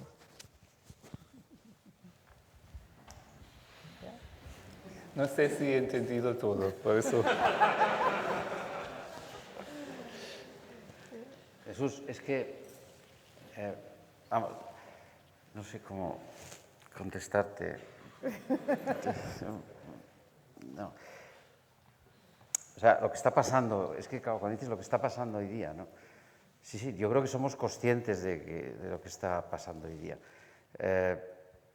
Y precisamente por eso yo creo que se están cruzando líneas de no retorno que van a obligar, probablemente, a que muchas soluciones se implanten por necesidad de supervivencia. Yo es que no quiero entrar en una discusión ahora sobre temas ambientales graves, ¿no? Yo vivo en estos momentos, como sabéis, en Asia y la situación de los países emergentes a nivel de destrucción ambiental es absolutamente alarmante, verdaderamente alarmante. Pero yo creo que en muy pocos años estamos viendo una evolución de la naturaleza en términos muy dramáticos, ¿no? La desaparición de especies, muchas cosas. Es decir, no quiero entrar en esa dinámica. Lo que yo creo es que al final la sociedad lo que dispone, y esto es lo que tenemos que pensar, dispone de pensadores, de gente que ha estructurado una manera de interpretar la realidad que puede ser aplicable a los momentos de crisis y a la problemática que existe. Y yo creo que en ese aspecto Fray Otto es una persona que ha establecido esa sistemática, esa ética, esa capacidad de interpretar, que tiene una gran proyección. Cuando decimos que no hay que inventar, yo creo que Mike está de acuerdo conmigo, es que muchas veces pensamos que un invento es la clave de la salvación, y el invento no es la clave de la salvación. Lo que es la clave, si podemos entender, de la solución de los problemas es la capacidad de integrarlos, la capacidad de coordinarlos y la de relacionarlos. Y en eso es lo que Fray Otto ha dejado una herencia especial, una herencia en donde se relaciona la tecnología con la naturaleza y con un gran humanismo, ¿no? Y no tenemos otro medio, Jesús, ¿no? No sé si el tema puede evolucionar mejor, pero en principio es lo que tenemos, ¿no? ¿Tenemos Fray Ottos hoy en día? ¿O quién podría ser el próximo Fray Otto? Los tenéis que descubrir vosotros. Yo creo yo estoy con... Tenemos una pregunta aquí.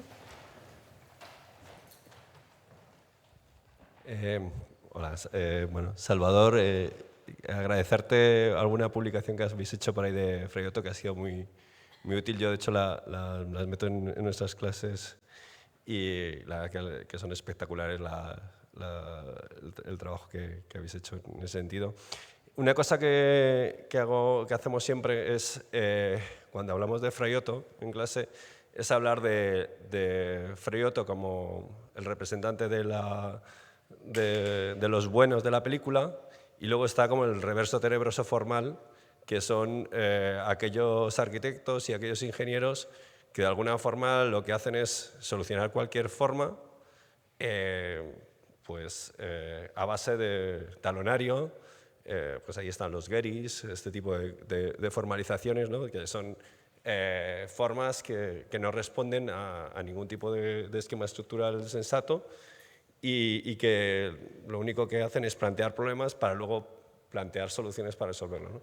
Y estoy totalmente de acuerdo cuando estáis diciendo que es que no hay que inventar más, es que lo que hay que buscar es esa filosofía, y cuando habláis de Fray Otto como gran filósofo, que lo que básicamente pretende en toda su trayectoria es hacer más con menos. O sea, es una trayectoria brutal en todos los cuadernos IL que habéis mostrado, ¿no?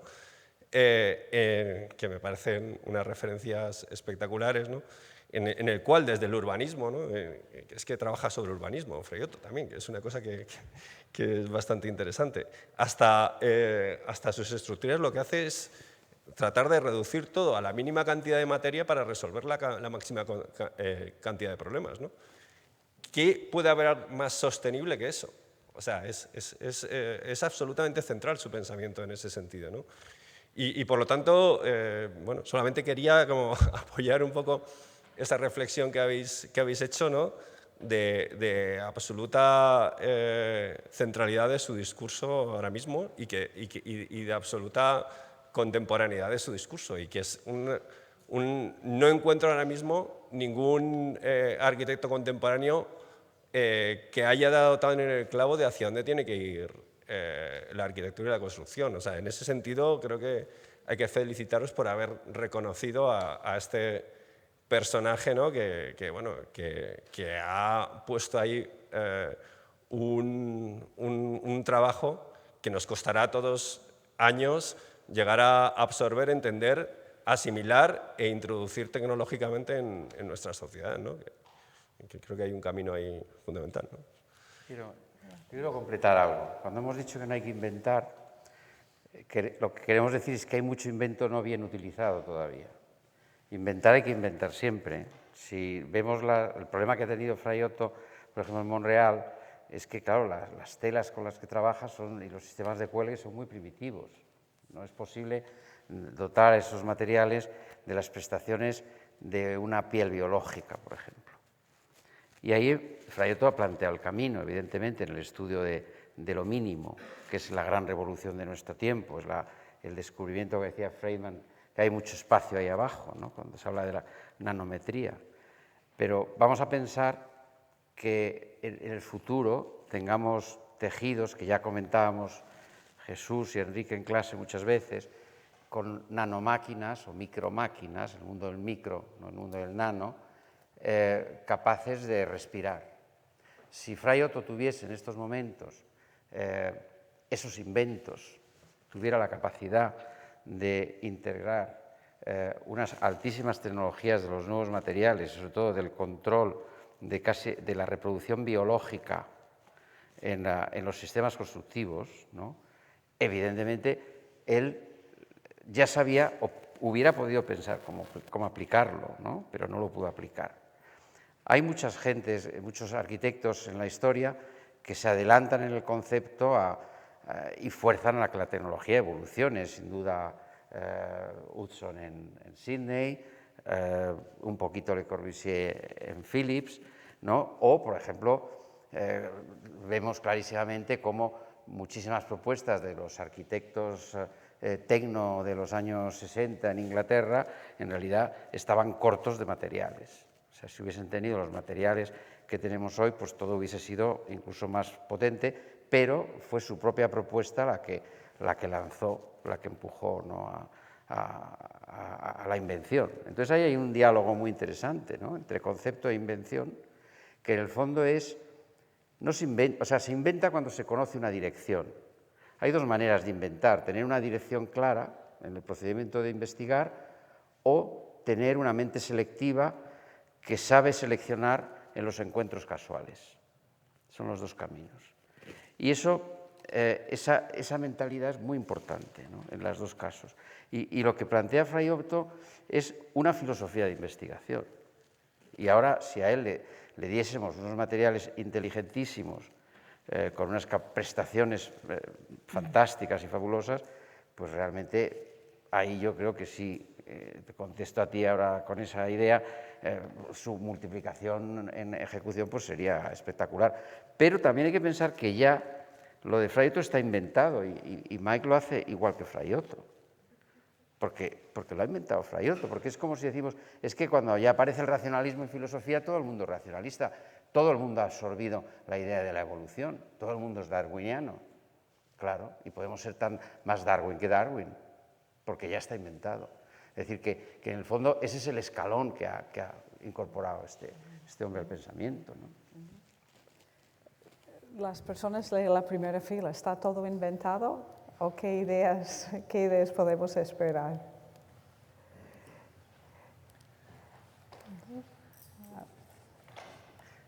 Anupama. Jesús tiene que decir algo. Vamos a preguntar, Anupama. Yo sé que, Anupama, you were influenced quite a lot by Fray Otto, and I think in your own work you do a lot of research, a lot of pushing the envelope. Maybe you could tell us a little bit about the influence that you've had and how you see the future. One of the, todavía no hablo suficiente. I have to speak in English about Fray Otto. what I would like to add, it's very normal that visions precede the realization by years. So I think a lot of developments, the materialization of visions take that long as it takes. And it's very natural that Fray Otto could do it with what we said, primitive means at that point.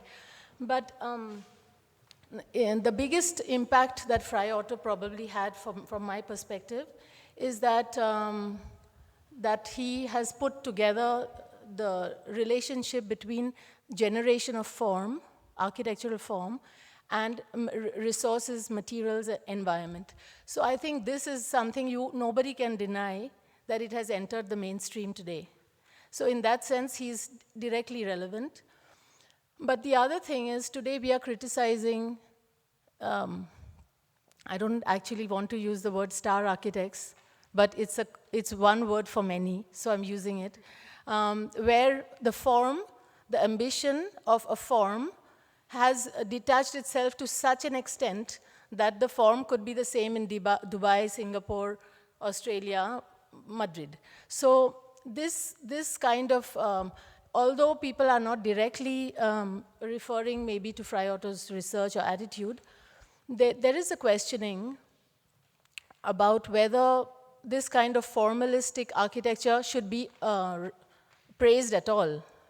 And this is something, again, the relationship, the fact that architecture must have a relationship to all the other concerns is also an established fact that today we are definitely going to have to refer back to people like him. So finally, the thing I want to say is the future development is going to happen in countries like mine. You know, the urbanization is taking place in places like India and China and South America, everywhere else than the industrialized countries, where we have to, the future, I mean, alone India and China, we are 1/3 of the world's population. We have not that many resources because we are huge densities on little land. So I'm actually depending on Mike to realize some of our visions. We are working a little bit together, we've begun.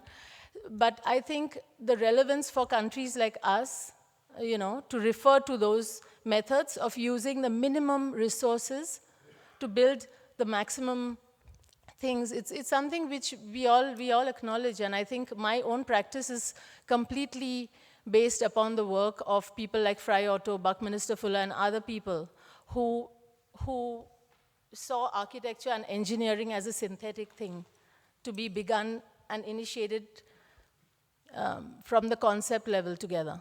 So I think from my point of view in that world, I think it's very natural that there is a delay in applying those things. Thank you. I'm very happy about the Pritzker. I'm very happy because it gives a message that even the mainstream architects will have to consider that for the future form, architectural form cannot have such a big disconnect. No, lo que hablaba es la influencia, hablaba de la influencia en su obra y decía que realmente el reto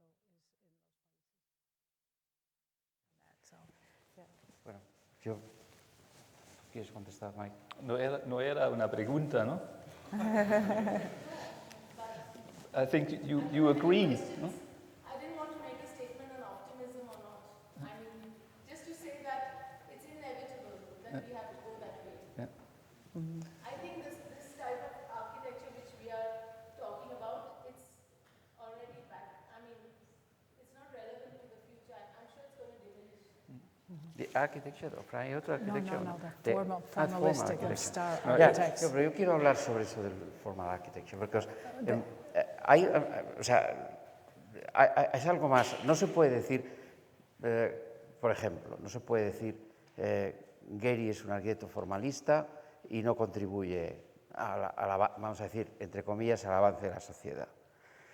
Los sistemas de expresión y de trabajo son múltiples. Es decir, negar el valor del arte como interpretación de la realidad y la capacidad que puede desarrollar para informar,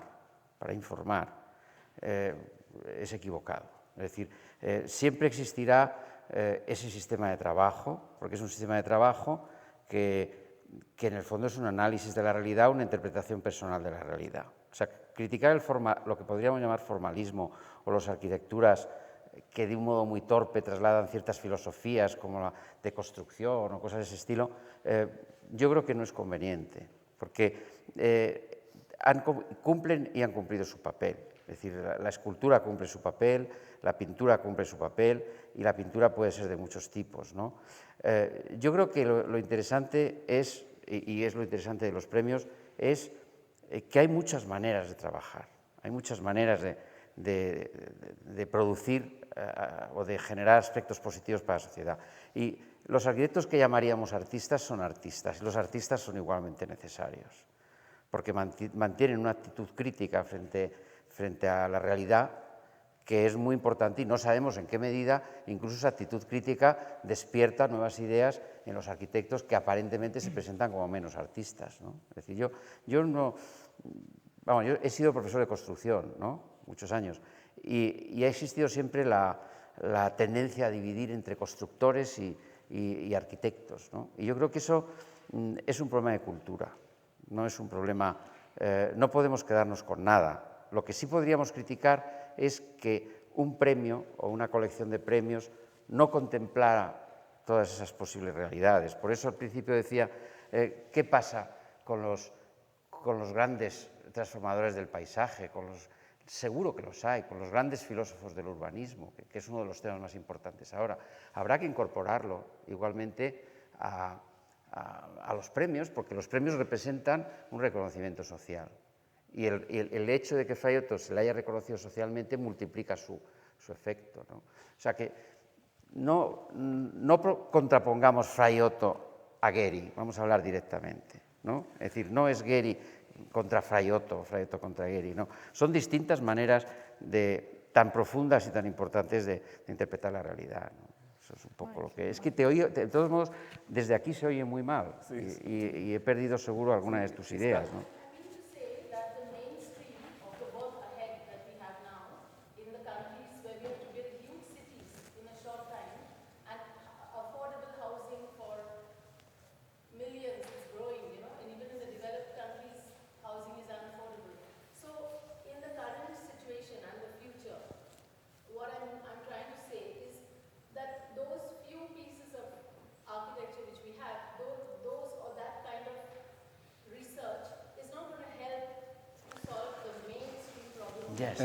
Sí, no, pero es distinto, es distinto. Sí, eso, yo creo que lo que quiere decir en Obama es que los grandes problemas claramente las tendremos en la India y en China.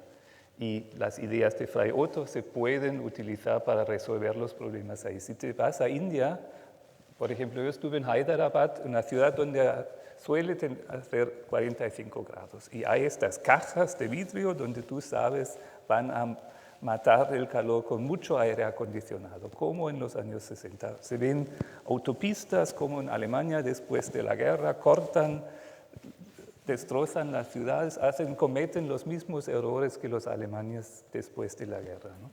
Y las ideas de Fray Otto, que son tan simples y son, Jesús, existen ya, ¿sabes? Y no hay que reinventar mucho más, traducir solamente estas ideas de Fray Otto de estructuras ligeras, poco uso de recursos reciclables,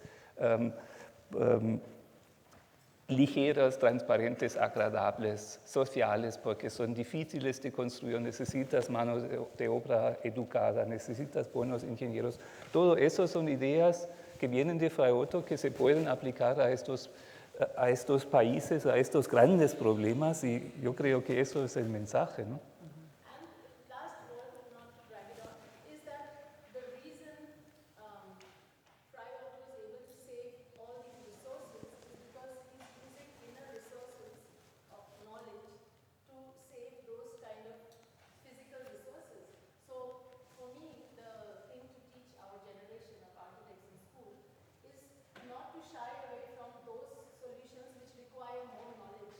Most of the reasons for not doing those structures is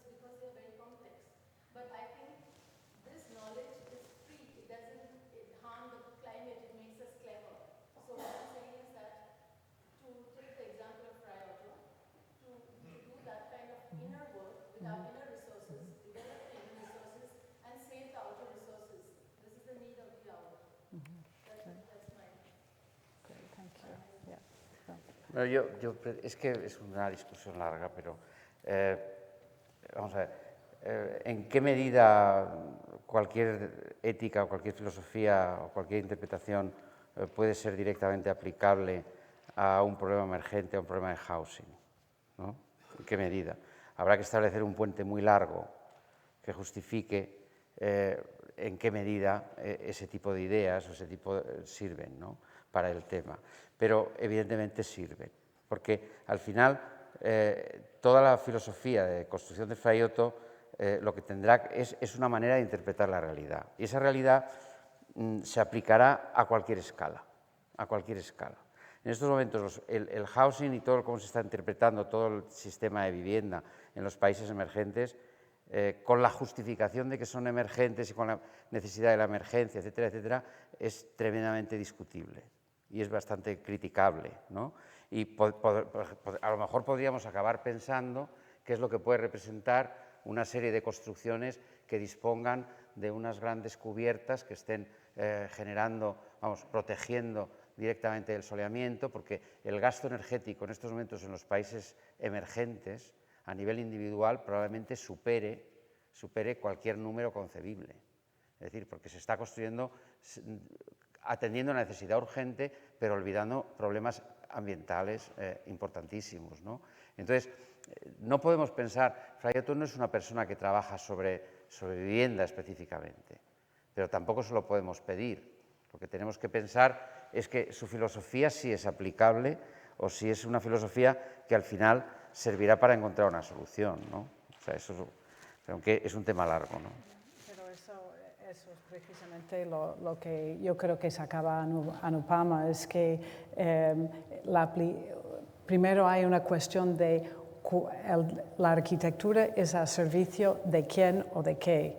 Y segundo, si está al servicio de esos problemas de una magnitud tan enorme como ha señalado en sitios como la India o China, entonces la segunda cuestión es cómo se usa la arquitectura para abarcar esos problemas y qué se hace.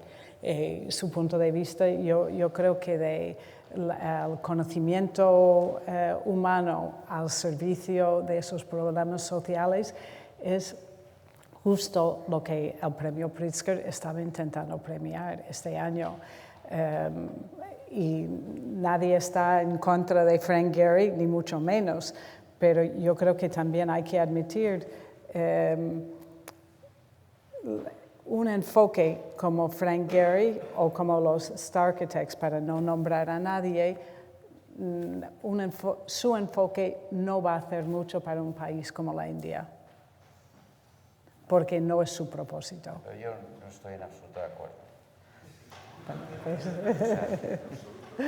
En absoluto. Es decir, yo pienso que es como si decimos pues que el arte no sirve para que se resuelvan los problemas en la India. Evidentemente no. Pero lo que ocurre es que los problemas los van a resolver personas, las personas necesitan una interpretación de la realidad, necesitan una ética, necesitan una vida, y la vida de las personas se genera y se enriquece con todo tipo de producciones.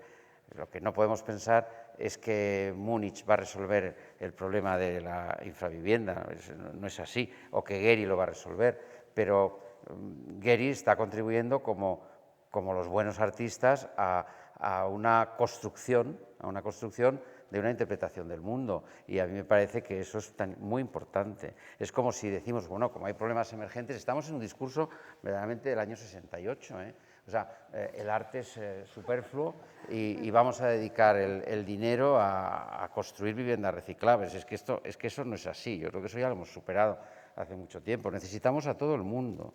Y a mí lo que me parece importantísimo es que vosotros hayáis precisamente puesto en la mesa una cosa como es esta que estamos hoy hablando, ¿no? Que está ligada. ¿Cuántos inventos de Fraiotto se podrían aplicar directamente a construcciones de todo tipo? Miles.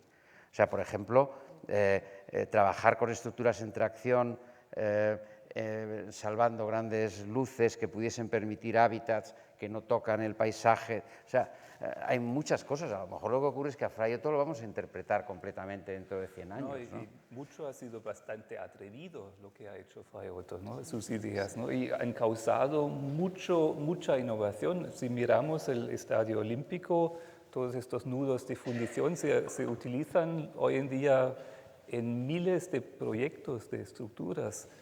Las mallas de cables se han utilizado en muchos proyectos y han luego evolucionado a las membranas, y hay muchas estructuras de membranas.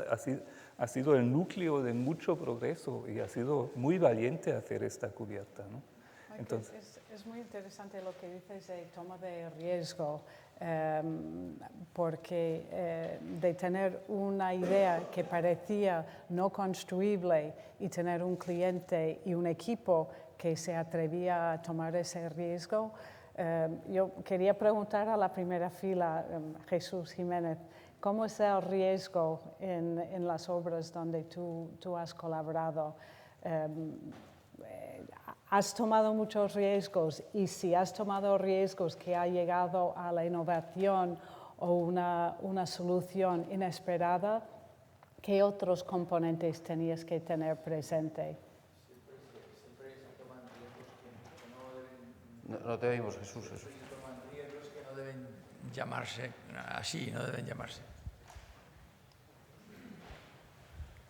Se toman avances o se toman cosas singulares o diferentes o lo que sea, pero riesgo, la palabra riesgo en el mundo estructural la tenemos casi como absolutamente prohibida, porque los coeficientes de seguridad son tales y tales y tales, y no puede, o sea, puedes hablar de que una estructura es singular, es fea, es bonita, es atípica, pero que es arriesgada, es curioso, no es arriesgada, lo que puede ser es insólita. Hay un punto en donde sí que son arriesgadas las estructuras, si eso es lo que me estás preguntando, es cuando hay algún elemento del conjunto estructural que le pasa lo mismo que al Zhuangguan en ajedrez, que hay una casilla extraordinariamente comprometida en el resultado final de la partida. Y si eso es así, entonces hay un riesgo estadístico de que la partida de ajedrez se pierda por el abandono o por la pérdida de esa casilla. Entonces, en las estructuras, todas están calculadas de tal manera o proyectadas. A mí lo de calcular, a mí cuando me llaman calculista me pongo de una mala uva espantosa. Pero toda estructura proyectada, debidamente proyectada, no tiene ese riesgo, digamos, de que le pase algo. Ahora sí que puede estar mal proyectada porque tiene un riesgo estadístico de que en el fallo de algún elemento singular, un solo elemento, pueda provocar una catástrofe demasiado importante. A mí me preocupa en la enseñanza de la arquitectura y de la estructura, la falta del rigor de la escala de los materiales estructurales que manejan muchos arquitectos. Yo me estoy metiendo a los arquitectos amistosísimamente porque en este caso lo que más me cuesta es que se asimile la escala de los elementos estructurales. Los elementos estructurales son parte de la arquitectura, son elementos de la propia arquitectura encargados de trasladar las cargas al suelo, no es otra cosa. Pero son de la propia arquitectura. Y entonces hay muchas veces que el error en la escala provoca unas ortopedias formales que son verdaderamente tremendas. Y no sé si eso es falta de conocimiento de los materiales en la escuela, cuando se estudia en la escuela, o simplemente falta de observación de la realidad. Vamos, nada más. A mí eso de la escala me preocupa muchísimo. Sí, yo quería añadir algo, pero quizás volviendo a la idea un poco de Fraiotto y lo que decía Mike de que está casi todo inventado, yo que también me dedico a la parte de puentes, hay un montón de ideas de puentes en sus publicaciones y efectivamente está el tema de la escala, pero yo creo que salvando eso y poniéndolo en dimensiones, me parece que hay un montón de ideas ahí, ¿no? Y respecto al tema de que si hay algo más, hay algo que inventar, pues yo veo que, bueno, en fin, yo soy ingeniero estructural también y veo, por ejemplo, pues en las obras de la oficina de Mike, veo cosas distintas, ¿no? O sea, veo la hibridación, los sistemas muy ligeros combinados con sistemas más rígidos. O sea, yo creo que hay un mundo ahí también que explorar, porque no todo tiene que ser súper ligero, sino que hay un mundo de hibridación que es interesante también bajo el punto de vista estructural y funcional y, ¿por qué no, ambiental, ¿no? Muchas gracias. Patricia, la dejamos a Patricia y luego pasamos a la primera fila.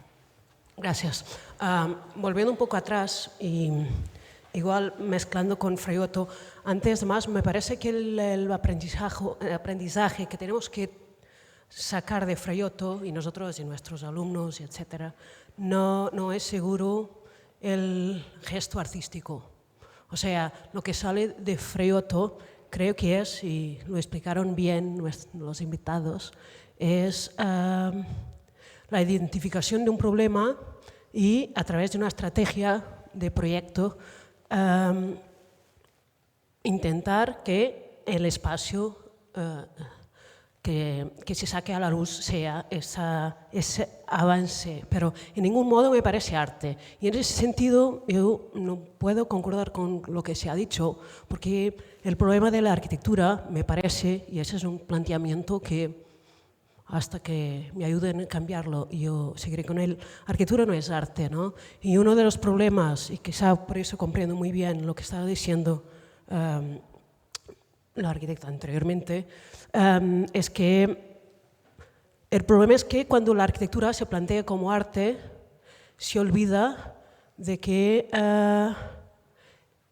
está en un mundo complejo y no puede, que el arte puede y está bien, ¿no? Y a mí me encanta el arte y ese hecho de caminar adelante que el arte tiene, pero el arte puede caminar adelante sin o con compromiso directo social y la arquitectura no, ¿no? Y así que no comparto del optimismo, porque estamos aquí hablando del optimismo desde el punto de vista europeo centrado, rico, blanco, etcétera, ¿no? Siempre nos olvidamos de esto, ¿no? Y los problemas, y además de nosotros, las élites, los arquitectos, los ingenieros, ¿no? Estos, ¿no? Los que todos saben. Y sí, yo creo que el trabajo que está por hacer, tenemos que ser optimistas para aceptarlo, pero no somos optimistas al mirarlo así y seguramente no somos optimistas pensando que la arquitectura como arte lo solucionará, porque seguiremos en este mundo autofágico que se consume cada día y no. El G7 ha dicho que cuando el petróleo se termine, sí que se va a desarrollar nuevos investimentos para las energías, pero en este momento, en 10 años, China se habrá consumido toda su energía y nos estará consumido a todos, ¿no? Y adelante. O sea, Fraiotto tiene mucho que enseñarnos, pero no es su gesto, es su estrategia, su filosofía, su humildad hacia el mundo, que nos falta cada día más como arquitectos, me parece. Gracias. Gracias, Patricia.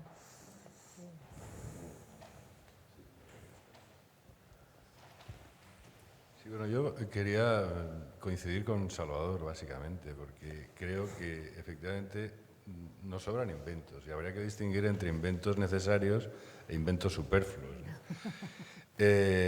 Y por otro lado hay una cuestión que realmente el gran invento sería de verdad gestionar con un poquito de cabeza este mundo, ¿no? Cuando la FAO, los grandes expertos de la FAO nos dicen que hay alimentos, se producen alimentos para la humanidad del 2070 con el crecimiento que va a haber, y resulta que sigue habiendo millones de personas que se mueren de hambre, cuando con una superficie de aproximadamente 500 por 500 kilómetros resolveríamos toda la energía con solar de concentración, toda la demanda energética mundial, etc. Y cuando seguimos con planteamientos, o sea, a mí lo que me da un poco bueno, lo que creo que es el gran invento sería conseguir una mínima sincronización cultural del mundo. No sé cuál sería el invento mágico para conseguir eso. Me horroriza que todo el mundo tenga un iPhone, pero que se siga construyendo con las mismas premisas políticas en los países emergentes que hubo en la España de posguerra. Es decir, hay que emplear a mucha gente, con lo cual el concepto de puesto de trabajo también ya está obsoleto y podríamos empezar con muchas cosas más, ¿no? En ese sentido, yo quiero ser optimista, soy optimista por naturaleza, pero desgraciadamente la fuerza de los hechos, coincido con Patricia, me lleva a no serlo, ¿no? Porque lo tenemos todo en la mano, ese sería un poco el mensaje, y con personajes pioneros como ha sido Fraiotto, que nos han abierto los ojos a muchas cosas, lo tenemos todo en la mano, pero lo estamos haciendo muy mal. Muchas gracias. Yo creo que, dada la hora y que Francisco me está haciendo señales, vamos a cerrar la sesión. Agradezco a los ponentes, la Universidad Europea Centro. Creo que han salido unos temas muy sugerentes sobre el papel de la arquitectura, la vigencia, relevancia de Fraiotto, hasta direcciones de enseñanza de la arquitectura e ingeniería y la importancia de la síntesis de ideas ya existentes. Y yo espero que junto con la búsqueda de nuevas ideas también. Y muchas gracias a todos ustedes por su participación. Buenas noches.